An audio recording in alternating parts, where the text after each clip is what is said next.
vamos procesar eso? Ainda no sé. Espero que dentro da coligação e espero que de um jeito pacífico. Muito bem, Eduardo Jorge Fiori. A gente vai precisar mais do que nunca de você aí reportando para a gente ao longo das semanas os desdobramentos nesse processo eleitoral argentino e a sequência nesse processo também de lawfare contra a Cristina Kirchner e a influência que isso pode vir a ter no processo eleitoral. Muito obrigado, bom dia para você. Bom dia para vocês. Abraço. Outro. Conversamos aqui com o Eduardo Jorge Fiori, ele que é cientista político e analista internacional e conversa com a gente diretamente de Buenos Aires toda quinta-feira, pela manhã, falando sobre o processo político argentino e o futuro do Mercosul. Já temos aqui para conversar com a gente o Mário Maestra, ele que é historiador, professor de história e que vai falar sobre a rendição histórica dos generais brasileiros. Então, um pouco, eu comentei que eu ia falar mais um pouco daquela questão do procurador aqui na Suíça, mas lá, depois que a gente conversar com o Mário Maestra, a gente volta a esse tema. Bom dia, Mário, bem-vindo ao Duplo Expresso. Bom dia, Rômulus. Na realidade, nós vivemos hoje tempos paradoxais, né? Nos mais de 500 anos de história do Brasil, duas grandes instituições manteram sua estrutura fundamental através dos anos, né? A Igreja Católica Apostólica Romana e as nossas, digamos, Forças Armadas. Entretanto, diante das modificações estruturais, fundacionais em processo do Brasil, está se quebrando, né, essa linealidade, né, dessas duas instituições, a funcionalidade delas, né? A Igreja Católica, ela continua sua estrutura tradicional, uma instituição internacional, né? Entretanto, ela está perdendo substancialmente a sua capacidade de controle, a sua função de controle da espiritualidade, digamos, das classes subalternizadas no Brasil, está perdendo em favor das igrejas evangélicas, digamos, caça-níqueis, né? Muito mais adaptadas aos tempos de capitalismo, né? De capitalismo globalizado, de capitalismo em seu estágio senil. Se continuar esse processo, e a tendência é possível que certamente continue, nas próximas décadas a Igreja Católica pode perder a sua função de religião oficial do Brasil, né? Ou semi-oficial, né? O Mário, nós vimos uma projeção aí de que em 10 anos o número de fiéis das igrejas evangélicas no seu conjunto, a gente tem que lembrar que há diversas denominações, mas no seu conjunto já ultrapassaria o número de fiéis da Igreja Católica. É exatamente essa tendência que está se consolidando, como tu propõe. As Forças Armadas brasileiras é diverso, né? Elas não perderam seu poder de fogo, de arma, potência, né? Entretanto, está se rompendo o fio vermelho, digamos, que ligava as milícias dos tempos coloniais, o pequeno exército de terra e a marinha mais poderosa do Império e as Forças Armadas republicanas, né? Por quê? Isso nos 3 últimos séculos, as Forças Armadas tiveram 2 grandes missões no Brasil. Primeiro, a submissão das classes subalternizadas, né? A submissão corrente, repressão de quilombos, né? Repressão de insurreições escravas, populares, né? Já no Império, né? Repressão de movimentos de maior vulto, plebeus associados com as classes escravizadas, como a balaiada, né? A cabanagem, a cabanada, né? A revolta dos marinheiros de 1910, né? Uma repressão já direta, né? Contra esses movimentos de insurreição, né? Das classes populares, né? E nesse processo, né? Nesse processo de manutenção da ordem das classes dominantes, as Forças Armadas construíram um verdadeiro rosário de quadros extremamente qualificados, né? Que herdaram essa tradição lusitana de um Estado capaz, poderoso, intervencionista. Os portugueses dominaram grande parte do mundo durante muito tempo, com um pouco mais de 1.500.000 habitantes, né? na campanha do Prata, não apenas na campanha do Prata, na campanha do Paraguai, né? As Forças Armadas, junto com a diplomacia, né? Manteram a hegemonia do Estado monárquico e republicano na América do Sul, né? Sempre, diga, a partir dos interesses das classes dominantes e despreocupadas, né? Profundamente despreocupadas com as classes subalternizadas, com a população brasileira, né? Para nós termos uma ideia, a coerência dentro da incoerência, né? Durante todo esse tempo, durante muito tempo, o Estado brasileiro exigiu a livre navegação do Prata e manteve, durante muito tempo, a Amazônia, o Rio Amazonas fechado, né, ao comércio internacional. Nesse processo, também elas funcionaram, né, como um elemento de expansão das fronteiras nacionais brasileiras. Necessitavam de terras para a criação pastoril, mais herbais, mais seringueiais, mais o comércio, né?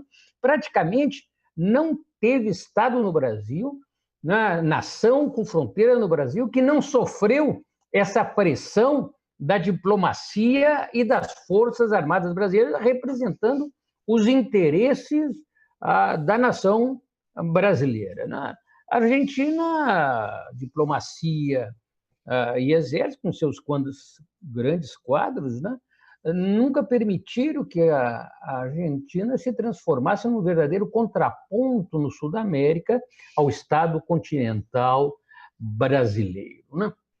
Nos anos, portanto, essas foram as grandes funções, né?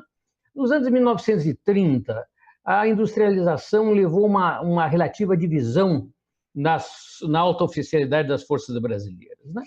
Continuava o projeto de um Brasil forte, da hegemonia, mas uma minoria nacionalista, né, compreendeu avançar esse projeto em associação subordinada com as classes populares, os setores nacionalistas. Outro setor se abraçou com o latifúndio, com o imperialismo, né? Entretanto, dominou nas Forças Armadas o projeto da construção desse Brasil forte, né, sem a inclusão popular. O golpe militar de 1964 rompe com essa dualidade nas Forças Armadas. A gente sempre esquece, né? Mas o golpe começou com um verdadeiro expurgo, né, das Forças Armadas. 6.000 oficiais, suboficiais nacionalistas foram mortos, expurgados, prisioneiros, né? O golpe de 64 ele começa, né, com a hegemonia, a direção do imperialismo estadunidense, através do castelismo, né, que vai ser, entretanto, destronado em 1967. Isso aí é pouco analisado, né? Nós vivemos um verdadeiro golpe no golpe, né? E que se retomam os novos oficiais, né, os novos generais desse período, né, retomam o projeto getulista num viés autoritário, né? E, né, ao contrário do getulismo, com capitais internacionais e voltado para o mercado externo. Mário, só desculpa interromper, eu queria mostrar para o pessoal aqui em casa, porque nós publicamos no fim de semana esse artigo aqui, Geisel e o golpe da banca, parte 1 de 3, do Pedro Augusto Pinho, que trata um pouquinho disso que você está falando, o golpe no golpe que houve em 67, mas o foco dessa trilogia dele de artigos é o golpe no golpe no golpe, que foi na sucessão do Geisel e a entrada do Figueiredo. Mas fica aí a dica para quem quiser se inteirar um pouco mais sobre isso. Mário. E é necessária uma reflexão hoje sobre essa realidade, né? Esse golpe no golpe, essa orientação para o mercado externo, né, que rompe com o nacional-desenvolvimentismo tradicional, né, permite, né, uma repressão interna e a repressão dos salários, que se produz aqui e se vende fora, né? Na realidade, 1967, né, é o momento alto das Forças Armadas brasileiras na representação, no avanço do projeto de uma nação hegemônica na América, né? Sempre em representação das classes dominantes brasileiras, neste caso, no capital industrial paulista, hegemônico naquele momento. Os dois grandes representantes, vamos dizer, deste processo é o Delfim Neto, né, como civil, o Golbery de Couto e Silva, né, e o Geisel, né, na área militar. Né? Então, é o projeto do Brasil Grande. Nós conhecemos bem isso aí, né?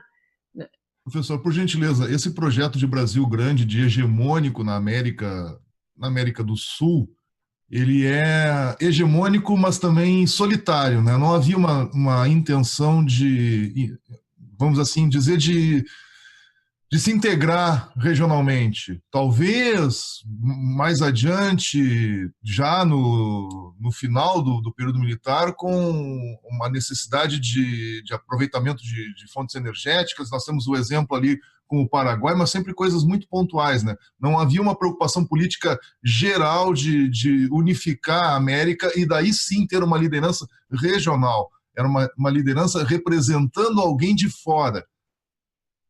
Não, certamente era um projeto hegemônico. Né? Há uma visão, há uma saída, uma exteriorização do Brasil, né? Porque o Brasil Grande é o apoio, não é, à indústria nacional, né? Sobretudo, né, a centralização, o apoio à centralização, concentração do capital financeiro nacional. Né?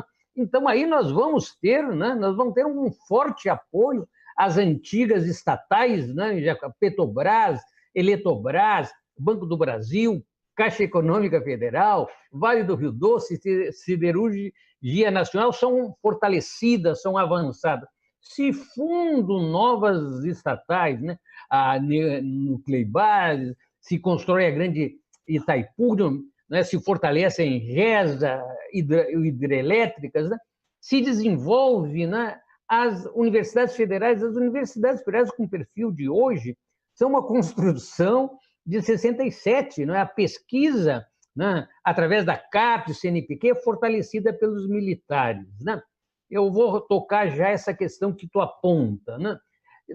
Chega a um ponto que mesmo se reserva áreas, né, monopólicas para o capital nacional, né?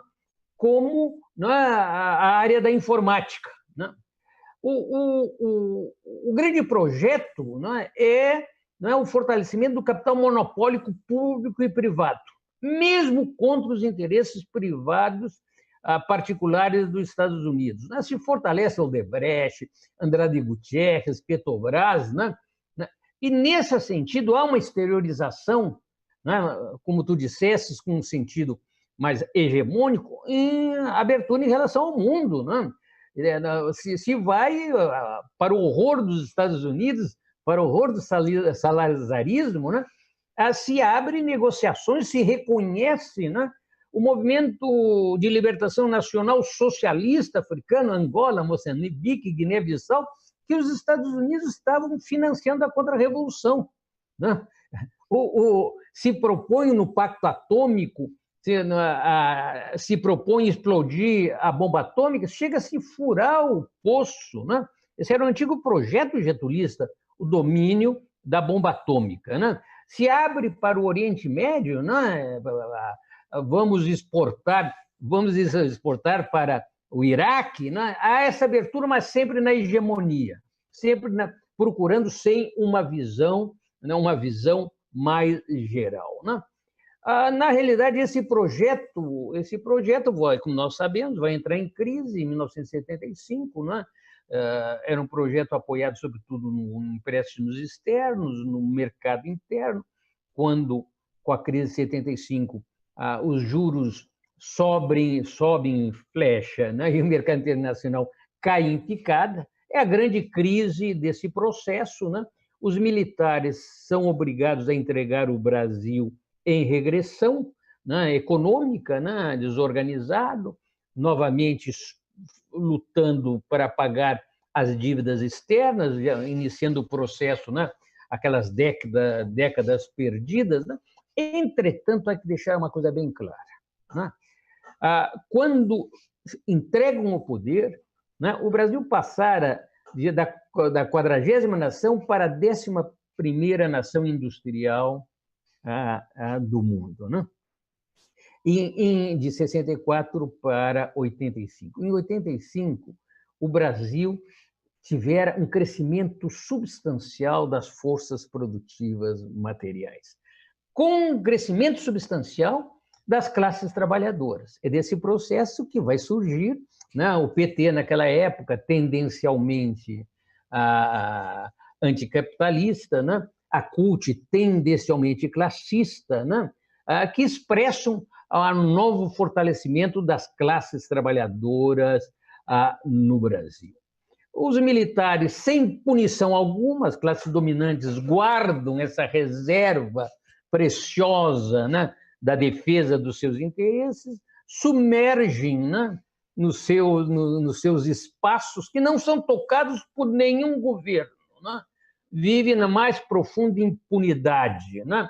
Até emergir em 2016, né, como braço forte do golpismo, né, em forma encabulada inicialmente, né, hoje já totalmente explícita, né, explícita nos anos 2018 e 2019. Né? E agora o paradoxal, esse é o grande paradoxo que mostra a transformação das Forças Armadas hoje, a ruptura. Né? Os tenentes que haviam entrado na época da ditadura militar, pessoal mais ou menos da minha idade, um pouco mais jovem, né, são hoje a antítese, né, são o contrário, são o inverso, né, dos generais de 67. A unidade que eles têm é que, como os generais do passado, eles são truculentos, eles são elitistas, eles são tomados desse messianismo, né, que surge já na época de Floriano, né, nessas épocas, né, e do profundo desprezo pelos trabalhadores, pelos assalariados, né, pela gestão democrática da sociedade. Isso eles têm em comum. Mas ele surge hoje sem qualquer projeto e sentimento nacional. Eles já não interpretam mais, né, nem a nação naquele viés conservador, naquele viés elitista. Né? Mas, Mário, eu faço uma pergunta para você. O comando do Exército, até você chegar, depois de passar de uma determinada fase na hierarquia, você já é um classe média. Então, a gente pode dizer que todas as pessoas vai ali da classe média média à classe média alta. A gente pode dizer assim, pessoal que tem uma remuneração maior. Então, isso não reflete de uma forma geral uma mudança justamente ideológica nessa classe média que quer o seu iPhone, que tem agora como ideal ir viajar para Orlando, para Miami, essa americanização e a desistência, né? Querer o real valorizado para poder fazer sua viagem no exterior e comprar, fazer enxoval de bebê, enxoval de casamento em Miami. Isso não reflete um descompromisso da classe média de uma forma geral com o projeto de desenvolvimento brasileiro? E uma sociedade consumista e individualista, né? É exatamente ali que eu quero chegar. Né? Exatamente, vocês descreveram perfeitamente a nova metamorfose das Forças Armadas brasileiras. Né? Sem qualquer projeto de sentimento nacional, né, se mobilizam pela liquidação do capital monopólico, do pouco de capital monopólico brasileiro que nós tínhamos, né, construído desde 1930. Né? A liquidação das empreiteiras, do Banco do Brasil, da Caixa Econômica Federal, do BNDES, da Embraer, né? Liquidação geral sem nenhum mais mínimo suspiro. Né? Liquidação da tecnologia através de uma ofensiva contra as universidades, contra a CAT, CNPq, que eles fundaram, fortaleceram. Né? Não se fala mais do veículo lançador de satélites brasileiros, da base Alcântara, né? Não se fala mais da bomba atômica que o Getúlio, já nos anos 50, queria reservar para o Brasil, né? Avanço, internacionalização da indústria nacional, o alinhamento, não é, a crítica aos Estados Unidos, não é quase total, não é total, porque aí é o final do país, né? Já se bate continência a bandeira estadunidense, né?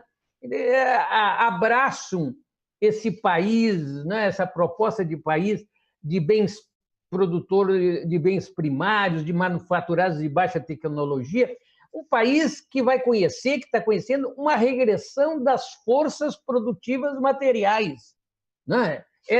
Não temos mais nada que ver com 1967. Né? Há coisas, né, que um historiador como eu, as pessoas que têm uma visão, uma perspectiva mais geral, são verdadeiramente quase incompreensíveis. Né? O acordo de cooperação entre a Colômbia e a OTAN, né, sem nenhum muxoxo, né, que permite pela primeira vez na história, né, que uma nação europeia hegemônica abra uma ponta de lança, né, na América, nos costados frágeis do Brasil, né, algo que os grandes próceres das classes dominantes dessa nação, Dom João VI, Pedro I, né, a Feijó, Duque de Caxias, todos não podiam não podiam sequer imaginar, né? Falam rindo e saltitando da internacionalização da Amazônia, né? Que o Império fechara, né, ele com todo carinho, né? Na realidade, o que passa, né? O que querem esses generais, coronéis, majores, né, capitães, né? Como vocês escreveram, vocês me avançaram e descreveram de uma forma muito rica, né? São hoje generais de repúblicas bananeiras, né?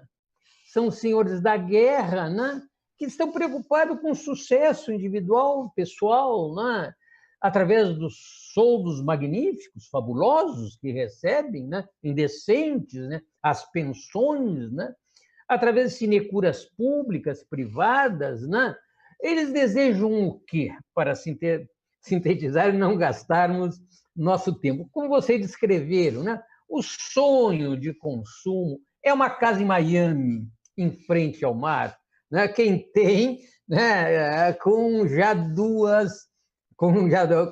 uma mansão de 2, 3 andares, né? Agora, por que acontece isso? Não é que eles sejam malvados, não é que eles sejam deseducados, não é um problema a nível ideológico, não é uma derrapagem ideológica. Na colônia, no império, na república, né, as forças armadas, né, defenderam primeiro os interesses dos escravistas, né? Mais terra, mais espaço, controle do comércio, né? Na República Velha, defenderam os interesses das grandes oligarquias agrárias, que, em geral, os generais participavam dessas classes, né? O Duque de Caxias era um grande escravista, né?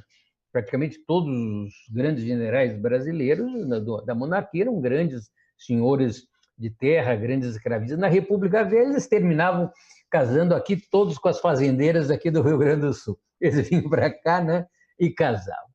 Agora, né, em 67, como falamos, eles representaram a indústria paulista hegemônica, né? Concluindo, como vocês apontaram, né, a desindustrialização e internacionalização da economia brasileira, né? Nesses últimos 30 anos, né, radical, né? A renúncia total das nossas chamadas classes dominantes, né, de dirigir um processo de emancipação nacional, né, criaram já uma casta militar desfibrada, desossificada, né, que se transformam hoje no mero braço do imperialismo, né, na conquista, né, não apenas mais da gestão econômica central do país, da gestão política do Brasil, né? Esse é o processo.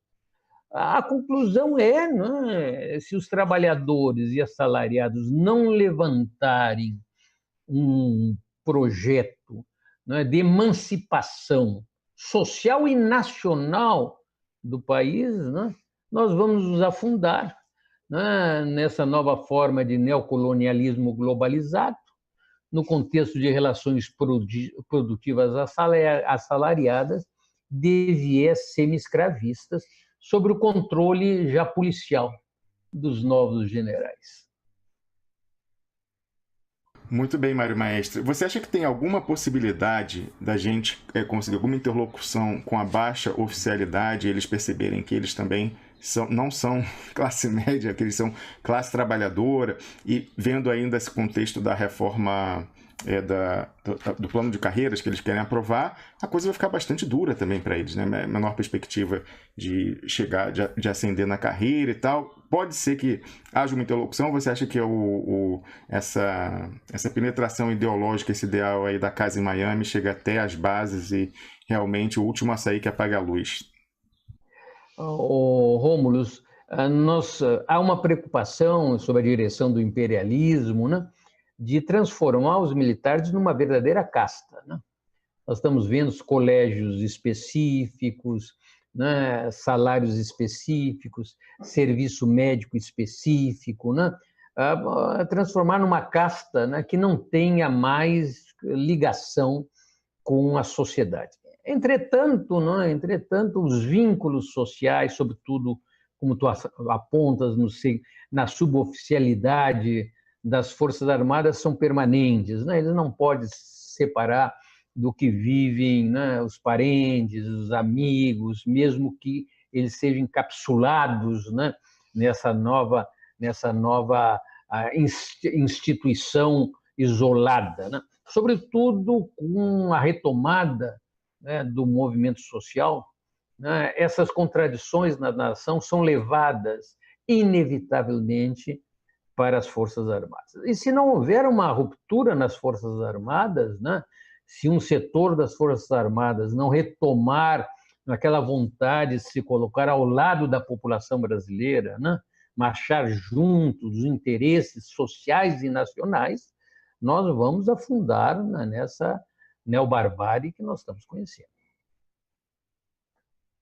Muito bem, Mário Maestre. Recado dado aí. Muito obrigado por você ter aceitado o convite. A gente espera que você volte, que tenha também sido uma experiência satisfatória para você e que a gente possa contar com as suas lições aqui. Eu queria dizer, inclusive, que nós contamos hoje com a audiência de uma ex-aluna sua que está assistindo você daqui da Europa e falou que foi meu professor. Pois então, o pessoal está podendo reencontrá-lo aqui. Eu que agradeço essa oportunidade de passar de espectador, né, para uma participação ativa, né, e fico aí à disposição de vocês. Eu estou indo agora passar uma temporada na Itália, mas desde lá fico à disposição de vocês. Maravilha. E para fechar, só que a gente quer saber aí, nós estamos identificando na sua imagem um quadro do Getúlio Vargas à direita e um busto do Lênin à esquerda. Então estão bem posicionados, é isso? Getúlio à direita, mas os dois influenciando você, é isso? E um do Artigas. Não vamos esquecer